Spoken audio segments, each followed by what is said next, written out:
Hola, ¿qué tal? Bienvenidos a esta sexta clase de bacteriología clínica. Ya hemos avanzado algo, de hecho vamos hasta la mitad. Ya hemos visto infecciones en vías respiratorias, tanto superiores como inferiores. Ya pudimos observar y estudiar un poquito de las infecciones gastrointestinales. Y la clase pasada estuvimos revisando la información en las infecciones en vías urinarias. El día de hoy vamos a revisar las infecciones bacterianas en piel y tejidos blandos. Así es que vamos a dar inicio con nuestra clase de hoy. Bueno, vamos a revisar las infecciones de piel y tejidos blandos.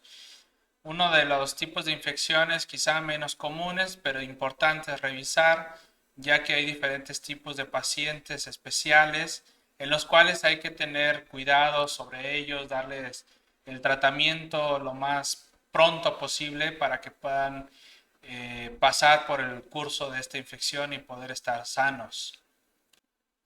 Bueno, en este tipo de infecciones, aproximadamente el 15% de todos los pacientes buscan atención con enfermedades en piel o lesiones, las cuales muchas de ellas pues son infecciones, algunas de otras son simplemente algunos tipos de reacciones alérgicas que el paciente puede estar cursando.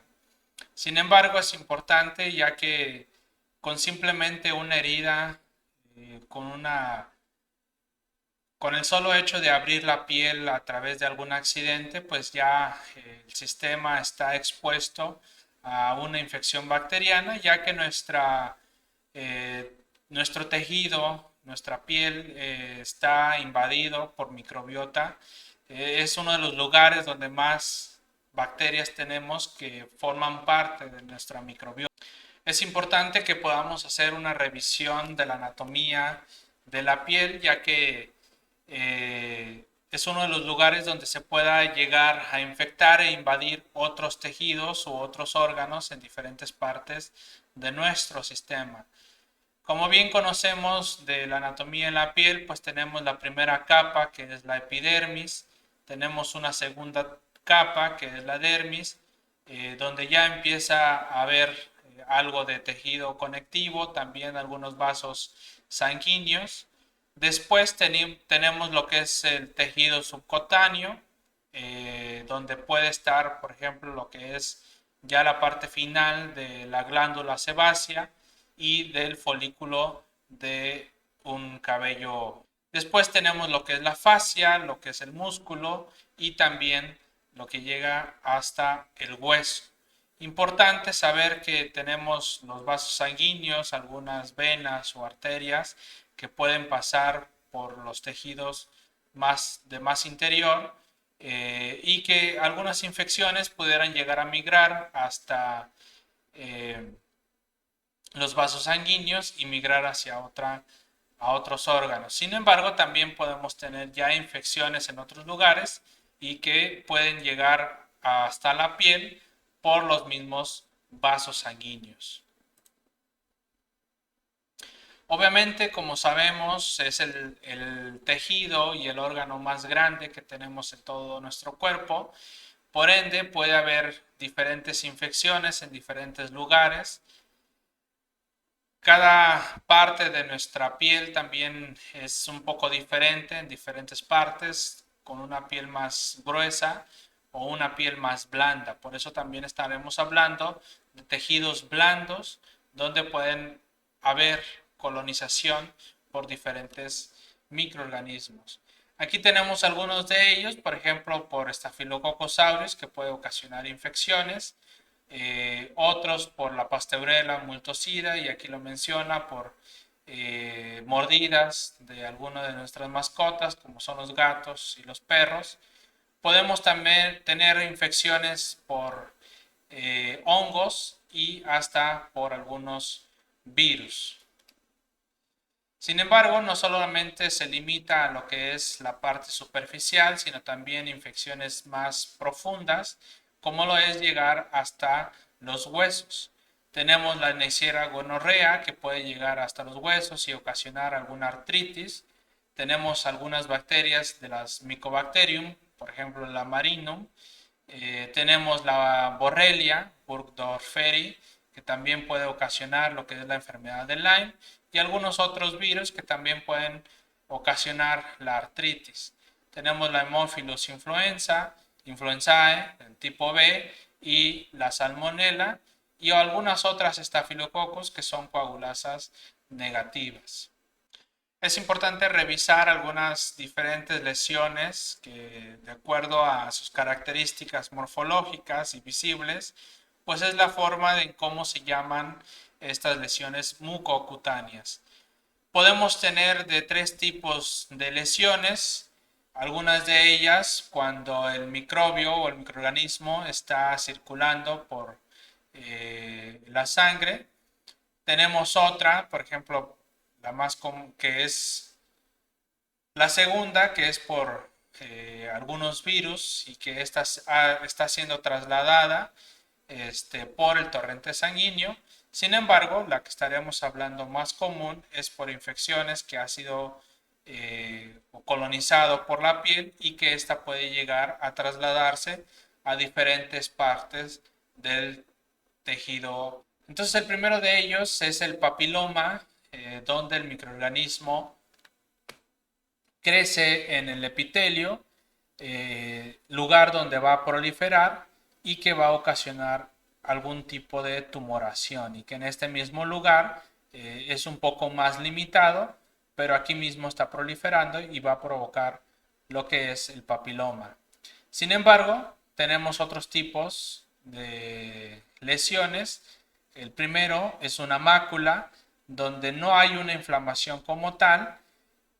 De hecho, por lo mismo se dice que está delgada. Sin embargo, en ese lugar hay un enrojecimiento, hay una inflamación local, una respuesta inmune por infiltración de leucocitos. Tenemos también lo que es la pápula, donde en la pápula sí hay una elevación en la piel, hay una inflamación notoria. También se observa el enrojecimiento del lugar de la infección, donde hay una inflamación marcada por la invasión, y esta puede haber invasión hacia otros tejidos vecinos. En la vesícula, pues es un poco más marcada la inflamación también. Sin embargo, aquí no existe el enrojecimiento. Hay una invasión ahí en el epitelio, también puede llegar hacia otros tejidos vecinos y también llegar a los vasos sanguíneos. Hay una respuesta inmune. Puede observar los glóbulos blancos que están tratando de atacar la inflamación, y por ende, pues es lo que provoca la inflamación. Sin embargo, también podemos tener lo que es las úlceras, donde ahora sí hay una ruptura del epitelio por la descarga que hay de los microorganismos, y los cuales pueden ser provocados tanto por algunas bacterias como algunos virus.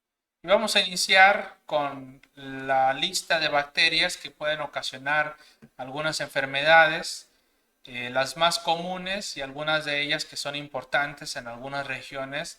Aquí en México tenemos varias infecciones en piel que es importante tenerlas en cuenta. Bueno, Staphylococcus aureus pues es una de las bacterias más comunes, más conocidas después de E. coli. El género Staphylococcus pues ya lo conocemos, que son cocos gram positivos. El mismo nombre de Staphy de estafilo en latín pues significa racimos de uvas, y es la forma en que nosotros lo podemos observar en el laboratorio. Son miembros de la microbiota. De hecho, la mayoría de las infecciones en piel son por microbiota que tenemos, por algunas condiciones diferentes, por cambios en la piel, por otras condiciones clínicas, pues pueden llegar a provocar infecciones en este lugar. Staphylococcus aureus pues ya son cocos gram positivos en forma de racimos. Sin embargo, la característica que tiene esta bacteria es que es coagulasa positivo, y es la forma en que nosotros la podemos identificar en el laboratorio. En la estructura de Staphylococcus aureus podemos observar algunas proteínas y algunas cuestiones importantes que participan como factores de coagulación, tienen la enzima de la coagulasa, tienen otras proteínas que le va a favorecer a poder unirse al epitelio y algunas proteínas importantes del tejido,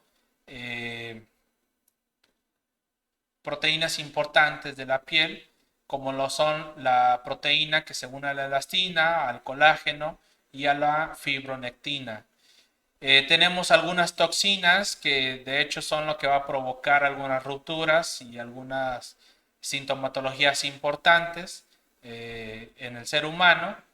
Tenemos lo que es la pared celular, punto importante para lo que es la acción de los antibióticos. Sin embargo, muchas de las Staphylococcus aureus están presentando cambios, ya que está aumentando lo que es la resistencia a los antibióticos, sobre todo una de ellas de Staphylococcus aureus que es muy conocida, llamada Staphylococcus aureus resistente a la meticilina. En cuanto a la patogénesis y los factores de virulencia, pues algunos de ellos ya lo mencionamos. Algunas Staphylococcus aureus tienen cápsula, que ya lo hemos venido mencionando mucho, que evade la fagocitosis y favorece la unión en las superficies. La proteína A se une a las inmunoglobulinas G, lo que va a impedir la opsonización y la acción del complemento sobre la bacteria.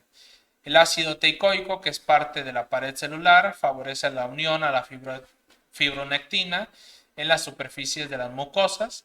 Y tenemos algunas enzimas que también pues, ya va a provocar alguna sintomatología y algún daño.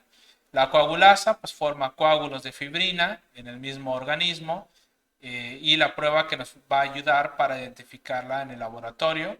La hialuronidasa, que va a romper el ácido hialurónico, lo que va a facilitar la diseminación. La lipasa hidroliza los lípidos, favoreciendo su presencia en la piel. La fibrinolicina, que disuelve los coágulos de fibrina, igual va a facilitar la diseminación. La catalasa, que de hecho también puede ser una prueba en el laboratorio, va a catalizar la conversión del peróxido de hidrógeno. La DNasa, que también es utilizada para el diagnóstico, la identificación en el laboratorio, pero esta en el organismo va a depolimerizar el ADN celular, liberando los procesos purulentos. Y bueno, algunas de ellas que tienen las beta-lactamasas, que va a ayudar a romper lo que es el anillo beta-lactámico de los antibióticos. Tenemos otras, como son algunas toxinas, las hemolicinas, que son tóxicas para diversas células, ya sea los eritrocitos, las plaquetas o los fibroblastos. Tenemos las leucocidinasas, tenemos también las leucocidinas, tóxicas para los neutrófilos y macrófagos, las enterotoxinas, que estas van a actuar como superantígenos, lo que va a provocar es una proliferación en las células T y va a liberar las citocinas, lo cual provoca la inflamación, va a aumentar el peristaltismo intestinal y la pérdida de líquido, lo cual va a provocar aparición de náuseas y vómito. Sin embargo, también tenemos las toxinas exfoliativas, que esta es más importante en las infecciones en la piel, que son proteasas que rompen los puentes intercelulares en la epidermis. Y pues después de que haya una invasión por Staphylococcus aureus, se van a unir a las células epiteliales y después que lleguen al interior de la célula por medio de algunas toxinas, por ejemplo la alfa-toxina, va a provocar la destrucción de todo lo que es la unión en el citosol, en el citoesqueleto, y va a provocar la muerte en la célula epitelial. También pueden llegar a invadir otros tejidos, ya que fueron invadiendo el tejido vecino, pueden llegar a los vasos sanguíneos y por ende pueden provocar lo que es la bacteremia. Bueno, en cuanto a la patogénesis de Staphylococcus aureus, después de que hay una invasión por esta bacteria en la piel, uno de los factores que puede facilitar la infección por esta bacteria, pues es la resequedad que hay en la piel. En los poros se abren un poquito más y pues tienen la facilidad de entrar hasta el folículo del cabello y por ende pues llegar a empezar a provocar la inflamación, el enrojecimiento, la proliferación puede provocar lo que es el absceso. Aquí podemos tener dos tipos de infecciones. Uno de ellos es lo que se le conoce como el carbunco por Staphylococcus, donde se está provocando múltiples abscesos y que obviamente hay un enrojecimiento, como ya lo hemos mencionado, y una inflamación notoria de la piel. Sin embargo, también tenemos lo que es el síndrome de la piel escaldada por Staphylococcus, que puede ser o que es más común en bebés recién nacidos, ya que tenemos en estas etapas la piel es un poco más delicada. Si no se forma correctamente lo que es el tejido o una capa sebácea, pues va a ser mucho más fácil de colonizar y de provocar una enfermedad. En las mujeres también puede haber una colonización vaginal. Una de ellas es cuando las mujeres llegan a utilizar lo que son los tampones. Este tampón puede ser fácil de llegar a contaminarse y de colonizar por Staphylococcus aureus. Puede provocar la producción de toxinas que va a favorecer la infección y la enfermedad y provocar infecciones vaginales en las células epiteliales de este lugar.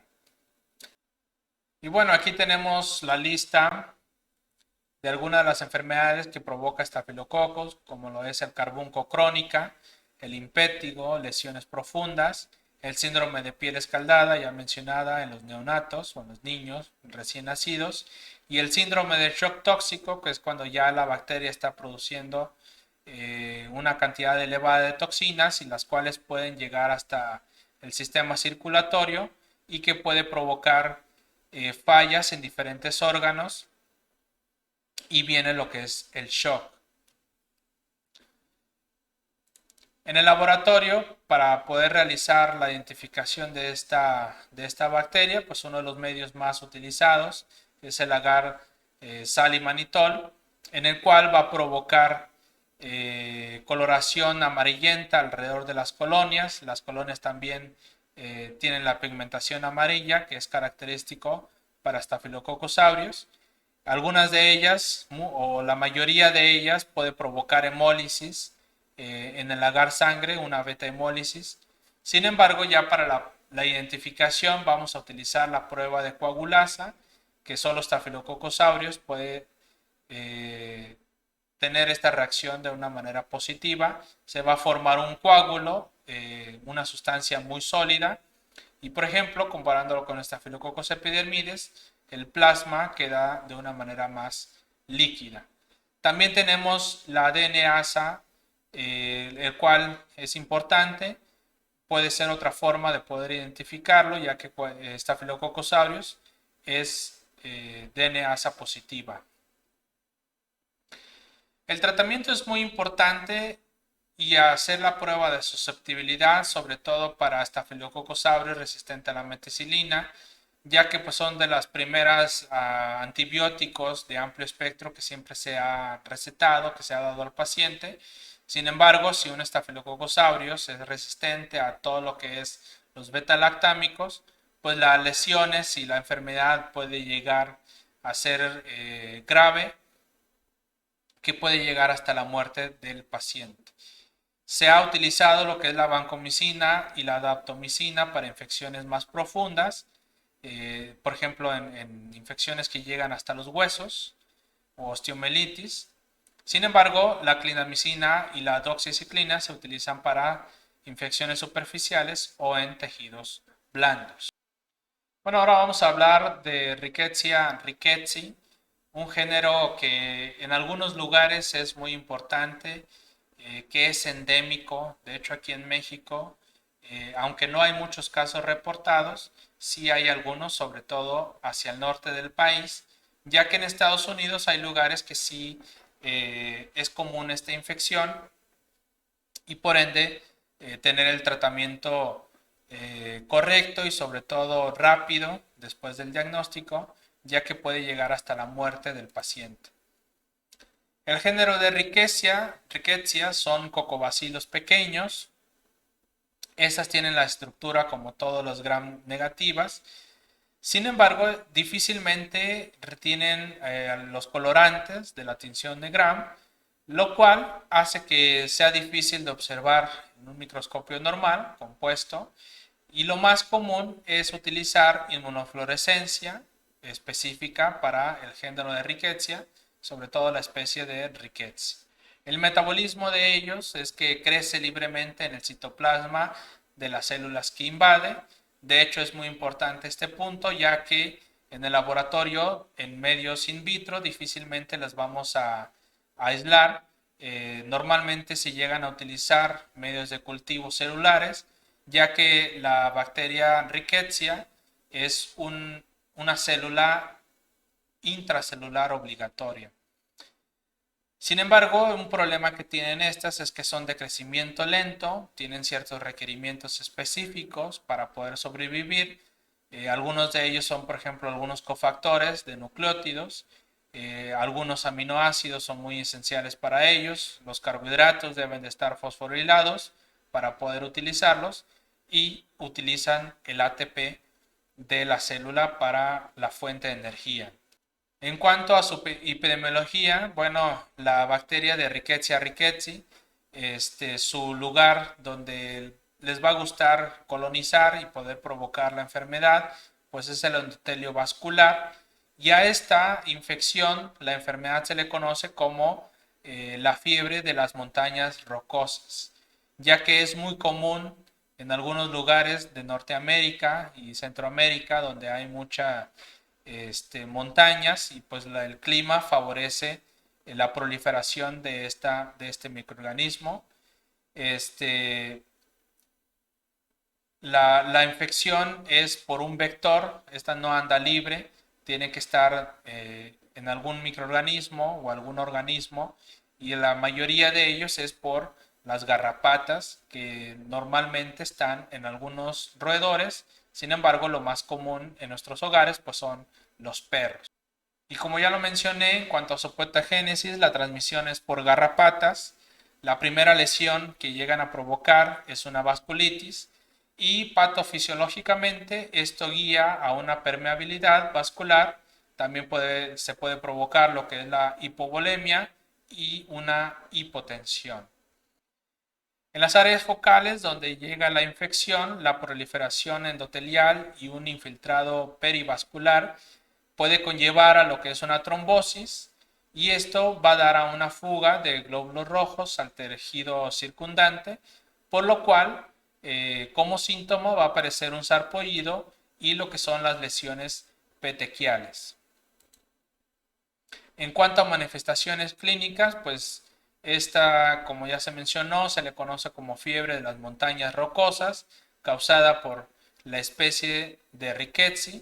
Es muy importante en el norte de Estados Unidos, sin embargo, hay casos hacia el centro y el sur de Estados Unidos, por lo cual el norte de México también hay algunos casos esporádicos de Rickettsia ricketts.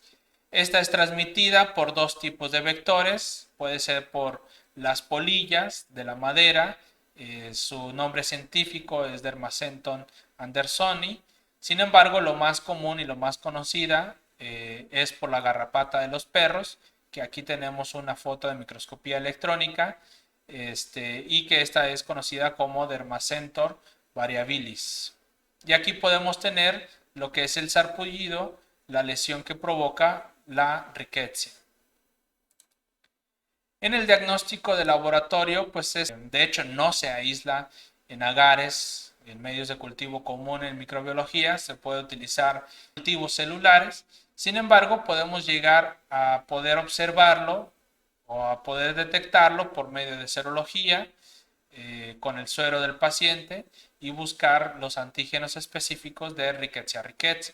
También se puede hacer por medio de microscopía de inmunofluorescencia en las lesiones donde se encuentra Este microorganismo se hace la tinción inmunofluorescente y pues si observamos el color verde específico para Rickettsia rickettsii, pues vamos a decir que es positivo. Sin embargo, pues otra de las cosas que en los últimos meses y años se está llevando a cabo, pues es las investigaciones para poder tener la metodología por biología molecular.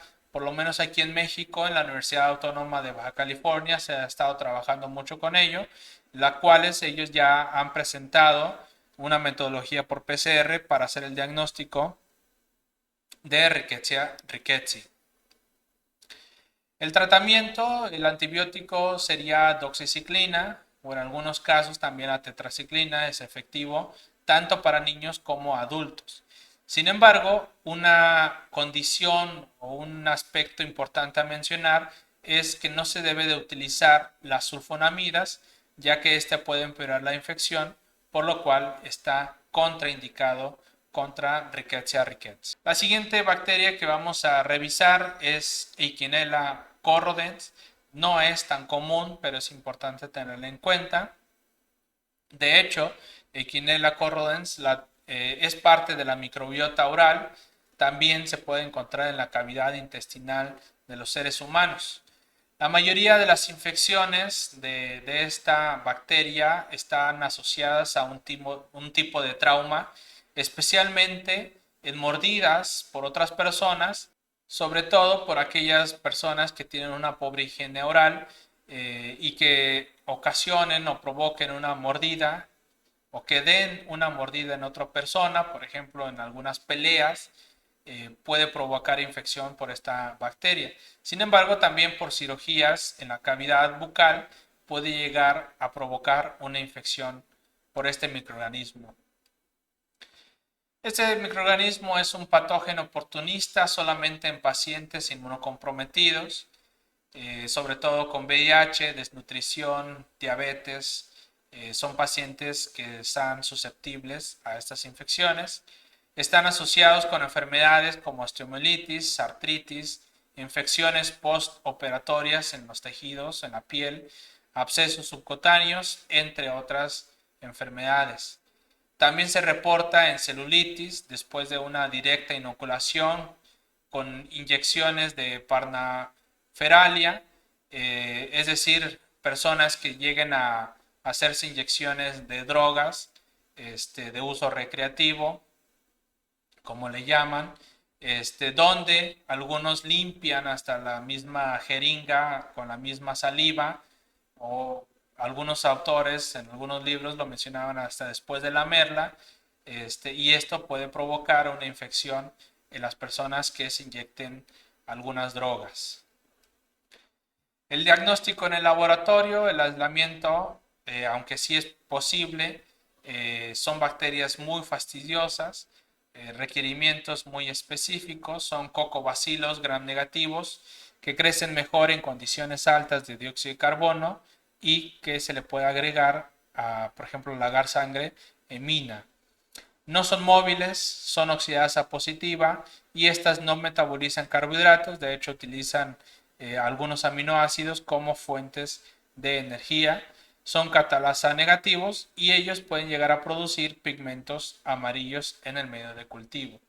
Aquí tenemos una imagen de cómo se observa en la tinción gram, cocobacilos gram negativos, y aquí se puede llegar también a observar el crecimiento en agar sangre o en agar chocolate.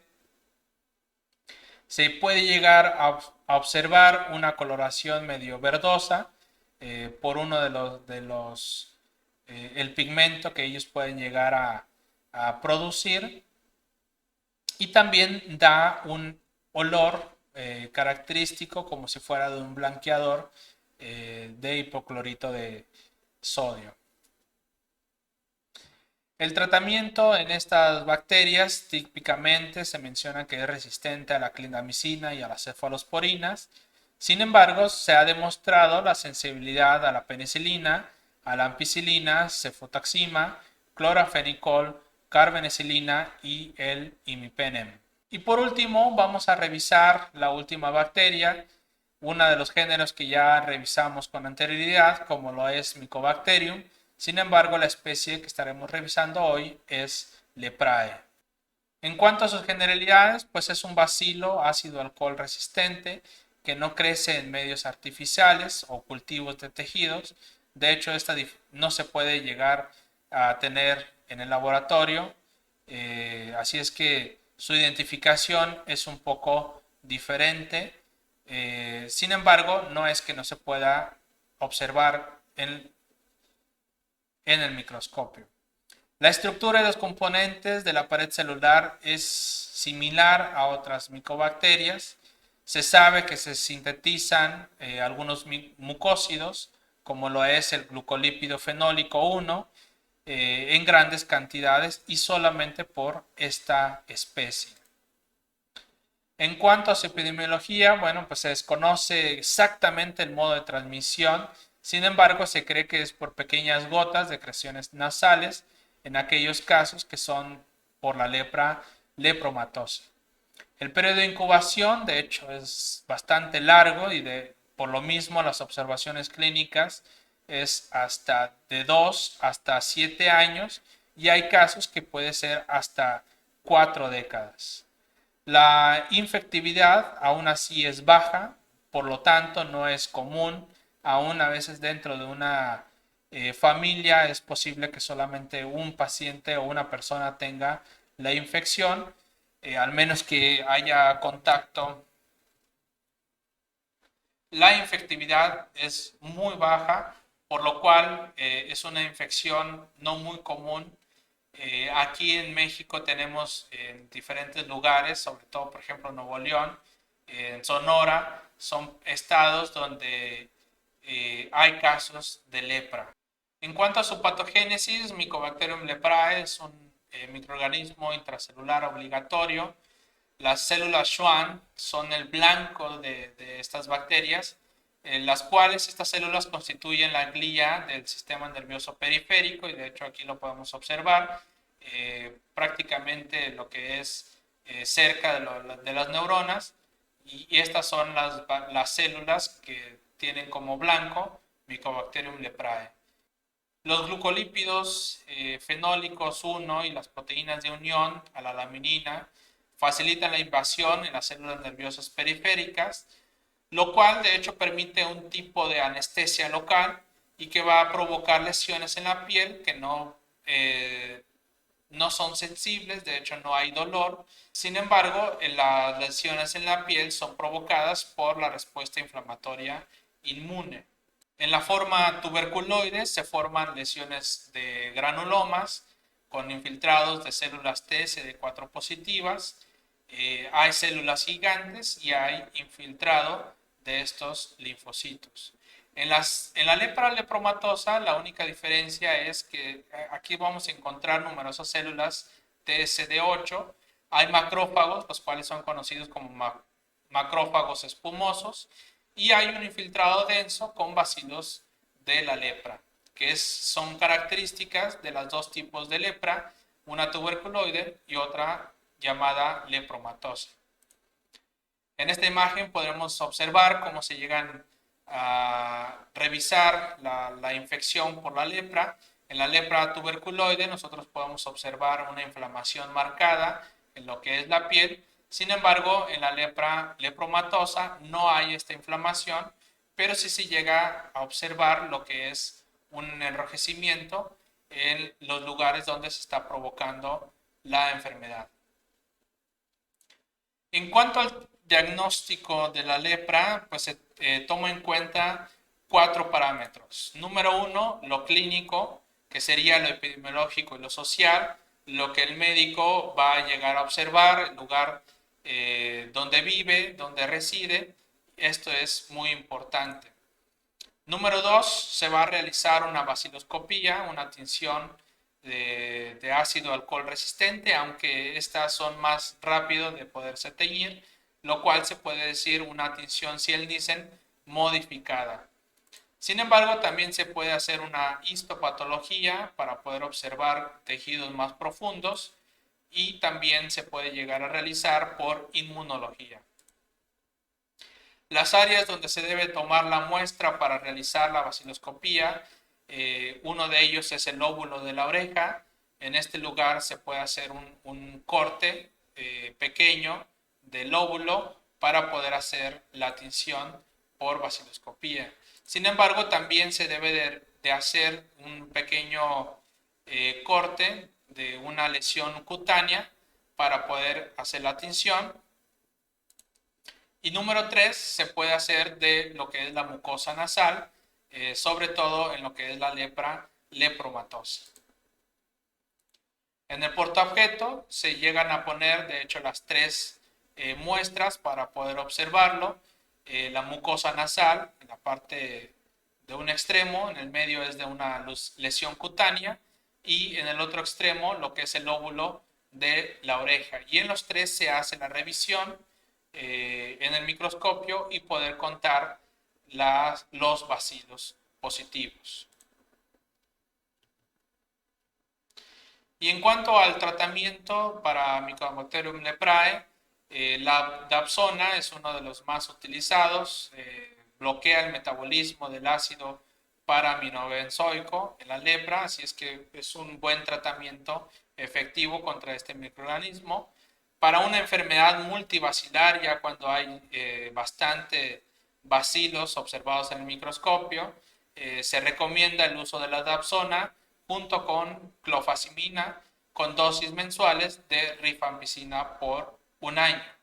Y para una enfermedad paucibacilar, es decir, que en el microscopio es difícil de detectar, los bacilos son pocos, se usa la dapsona con dosis mensuales de rifampicina, que usualmente se puede llegar a curar en 6 meses. Y bueno, con esto hemos llegado al fin de las infecciones bacterianas en lo que es la piel y tejidos blandos.